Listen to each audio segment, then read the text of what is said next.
she didn't run away from the issue. Well, she was smart enough to speak on it to some degree, even if she doesn't believe it. I don't know if she does or not, but she spoke on it.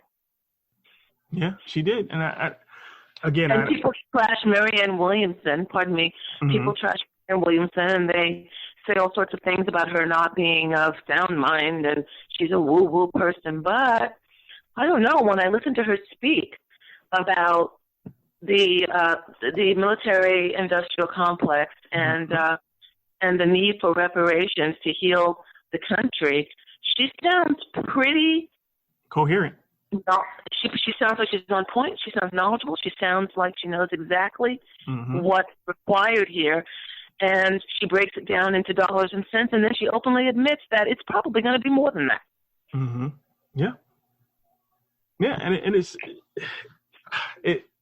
like, I agree with you. It is painful to watch this and watch Bernie run around this issue when there's a great opportunity here to mend the fences with Black people. I mean, granted, a lot of that was bullshit anyway, but this is a great chance for him to mend fences with Black people. This is a great chance to right an historic wrong on his watch. Right? Yeah, I understand that Congress is going to be a big fight, but there are so many steps that he can take as POTUS to make this happen. That's exactly what it looks like right now. That he won't. He won't. And that's my question. That's where we start. I want to know why. It's not just why. What is this? What is happening here that we are not aware of? That we are not looking at? Something is happening here. I just feel like it's almost as if, I always get this awful feeling whenever I see of a shooting of an innocent Black person, unarmed innocent, or the police brutality against a Black person. I get this awful feeling in my stomach when I see how there's a sect of our population that supports them no matter what. If the opposition, if the injured party is Black, they're supported no matter what. I started feeling like that about Bernie, and that's not good. Yeah, and this recent thing with Jamie on stage, kicking that dude off stage, and it reminded me of Clinton's Sister Soldier moment, where he basically told the world that he's not gonna take any shit from Black folks, and that thing with Jamie on stage could be one of those moments if Bernie's not careful. And there's really no way to get around it. I'm sure there's a segment of white folks who are Democrats who are tired of hearing about our problems, but fuck them too. Because these are real problems and we are real human beings and real voters that finally need our issues addressed. And, maybe it could be that big money folks won't back it, because that's going to come out of their pocket eventually. It's harder to take advantage of us. It's harder to monetize us. Harder to monetize our pain if we have some sort of economic power. There's a lot of fear of that. I know that for sure. But there is no reason why Bernie Sanders, who says who touts his experience, well, at least his team touts his civil rights experience. And I touted that too in 2016. That's like you. I thought right now it'd be a no-brainer to finish his work, to finish Dr. King's work. But the thing is, I don't understand. What I don't think they understand. You do. I do. And even I don't understand fully the impact that reparations will have. I know what I believe. I know what Yvette and Tone have talked about. I see it. I understand that.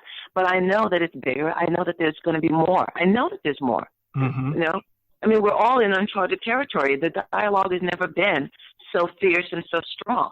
It's never been such that we've never been at a place historically where the dialogue has unified us. And yet I still wonder, okay, reparations. Reparations. Why does that word, why does the idea, the notion, the concept cause so much fear? We saw what happened. Progressives who, 3-4 years ago, they were railing against the Hillary supporters who were coming at them because they didn't support Hillary. How could you do that? How could you not support the person? If you support someone else and you're throwing the country away and Donald Trump's going to, and now those same people, many of them I know, are saying, yesterday I was called a bitch.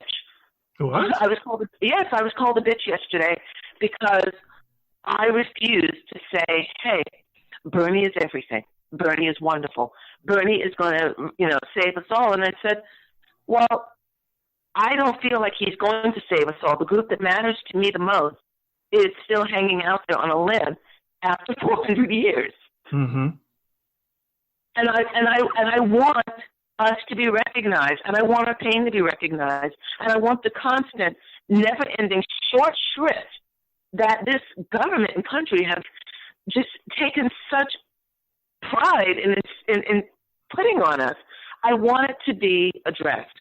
If he's not going to do that, if Sanders is not going to do that, I'm not sure what's going to happen, because you can't tell me or my family that, if we don't vote for, whoever, then Trump is going to win. And by the way, if you don't vote for, and if Bernie doesn't get in, then Trump's win. Trump is not the devil to us. We've seen the devil. Yeah, we've seen worse than Trump. Yeah, we've seen the devil, and many times he looked just like the people that claim to care about us. Mm-hmm. Yeah, sometimes he looks like us. Shit, we see, yes. And I agree. I've seen a whole lot of that from Bernie folks. Suddenly they're and I'm like, and it's frustrating. It is upsetting. It's frustrating, and it made me realize, you know what? Take a step back. Mm-hmm. I'm going to continue to be who I am, and guess who I am? No agenda, no vote. No agenda, no vote.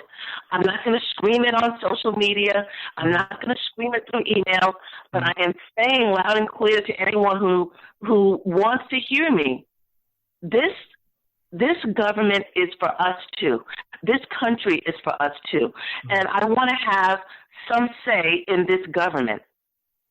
Okay, and I don't think I will have the say that I need if the people that are being elected won't even address the needs of my people. Mm-hmm. Now, the people that need your vote the most, our votes are more valuable than our votes are the most valuable political real estate in the country on a national. And isn't that the most insulting piece? They know that we have value, but they refuse to tell us. They refuse to let us know that we have that power. But we already know. Mm-hmm. We already know we have the power. They just won't give us the word. Mm-hmm. They won't give us the actions, and they won't give us the policies. Nope, they sure won't. They would rather lose than deal with that fact. And that's the part that's most galling about all this. I want to know why it's okay for the police to kill us. I want to know why it's okay for the police to do no-knock raids. I want to know why it's okay that for residents of white neighborhoods to decide that we are suspicious just because we're driving through. Who said that was okay? And who's going to address it? Nobody. Meanwhile, I go to visit my brother in Harlem. I go to visit friends in the city in traditionally, Black or Hispanic areas, and I see 18-wheeler trucks with white truck drivers coming down very small streets. And I'm thinking, what's going on here? No one would ever in a million years stop them. I see white couples with their children who are moving into the neighborhoods and taking advantage of the parks and the stores and the restaurants. And they love the African-American cuisine. They love the African-American style clothing and businesses. I don't see anyone saying, get out. What are you doing here? I don't see anyone gaslighting them. I don't see anyone targeting them and harassing them, saying, get out. Mm-hmm. However, from what I'm hearing, the opposite is happening. I am hearing about Black homeowners, Black brownstone owners, business owners who are being told, hey, we would like to buy your property. Don't say no. Mm. And I think that's part of the issue is that everyone knows money is power, and so many people that take advantage of us, especially in the real estate development space. so many people take advantage of us because we're poor as a community. You know, we because we don't have the money to knock off politicians, right? Even though our votes can, but we don't have the money to decide who can run. You know, it's not. What did they say? The power is deciding what's on the menu, not choosing what's on the menu. And correct. And giving us the resources that we should have had forever. Giving us those resources will give us the power to decide what's on the menu, at least on the local level. And of course, correct. that will grow. And people fear correct. that. People fear correct. that. And people want to continue to be able to monetize our pain and commodify our pain, really. And as long as we're broke, they can continue to do that. And nobody wants that to change, obviously, not even Bernie at this point. And we keep coming full circle. Mm-hmm. And I think it is a measure, it's an example of maybe many ADOS are not going to feel this way, but for me, someone who supported him and believed in him, for him to take the stance that he's taken and to stand by it and to be so rigid about it, I want to know what's really happening here. What's really happening? Why is this happening? And when I hear people say, progressives, I might add, socialists, saying, well, where's the money coming from? Oh, yeah. The most offensive sentence that you will hear in the reparations dialogue for ADOS is, where's the money coming from? What that means is, to me, is that any other group in or out of this country could demand reparations, and it's completely understood that it would be money, it would be property, land, it could be anything, including money, and people won't blink, they won't say a word.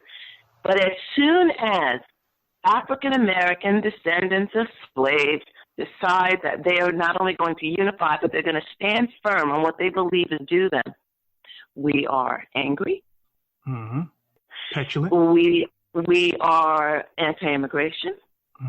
Unrealistic. That's another one. We're unrealistic. We're willing to throw our economy into the toilet for selfish purposes. We're the only people who can't look at money and say, we should have that. Yeah, that's one of the ones that kill me. Always trying to make us seem selfish for wanting our children to have a future.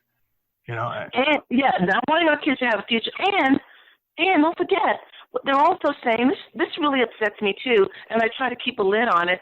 They truly believe that we are supposed to say, okay, I'll vote the way you want. I'll drop this topic. I'll stop talking about it because it makes it uncomfortable for certain politicians, Bernie. So I'm not going to discuss this any longer because I want him to win, even though he has flat out said he will not. And he did it on international television. He said, no money, no cash, no reparations. I'll do a study. He said it. But I'm supposed to say, okay. And progressives are going to call us names. They didn't call me any names years ago when I was donating and bringing in, a lot of voters. I was bringing in a lot of people who didn't know him from Adam. Yeah. My mother loved me when I was writing. When I was writing my about mother Bernie. was 77 years old and she went to vote for him, and she didn't even. I spent 2 years explaining him, sharing news reports and data on him, talking to her, making him understandable to her, to my children, to my friends, to other relatives. She spoke to her church, her church in the Bronx. She spoke to her family in South Carolina. They spoke to their church. I mean, that's what I mean by influence.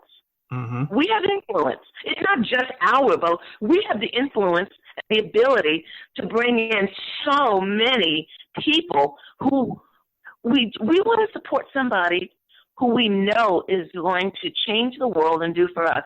I don't want to hear, well, he's the one who's closest to what you want. He's the one who'll do the most.